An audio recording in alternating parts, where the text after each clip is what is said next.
எகுவான நான் ஒரு நாள் ரேகாபின் மகன் யோனதாப்பை சந்தித்து, என் இருதயம் உன் இருதயத்தோடே செம்மையாய் இருக்கிறது போல உன் இருதயமும் செம்மையாய் இருக்கிறதான்னு கேட்டேன். அவன் அப்படியே இருக்கிறதுன்னு சொன்ன உடனே இருவருமே கைகோத்து ரதத்தின் மேலே ஏறி போய் தேவனின் சத்துருக்களான ஆகாபின் வீட்டாரையும் பாகாலின் தீர்க்கதரிசிகளையும் அழித்து போட்டோம். ஒரு மனதாய் இருந்ததாலே இது முடிந்தது என எகு வெற்றியே கொண்டாடினான். நம் சத்துருக்களை துரத்தும் மிக பெரிய ஆயுதம் ஒரு மனது. ஆனா பிசாசு துன்மார்க்கமான ஜனங்கள் ஒரு மனதோடு இருந்தால் சந்தோஷப்படுறான்.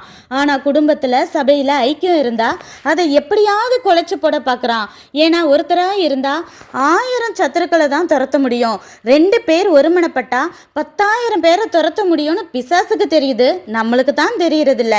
யாராவது ஏதாவது கோல் சொன்னா அவளுக்கு யாருக்கு கெடுதல் செய்ய தெரியாது இன்னசென்ட்னு சொல்லி பிசாசின் ட்ரிக்கை தகர்க்கிறோமா, இல்ல பழசையும் தோல்வியையும் சில வார்த்தைகளையே மைண்டில் போட்டு குழப்பி குழப்பி இருக்கிற உறவையும் இழந்து போக போறோமா? அதிகமாக பேசுறதும் ஆபத்து தான், அதே நேரம் மனசுல உள்ளதை வெளிப்படையாக சொல்லாம இருக்கிறதும் ஆபத்து தான். இன்னைக்கே ஜெபிச்சு ஒரு மனதுக்கு விரோதமாக செயல்படுகிற கிரியைகளை முறித்து தேவன் கொடுத்த உறவுகளை முழு மனதோடு நம்புவோம், நேசிப்போம்.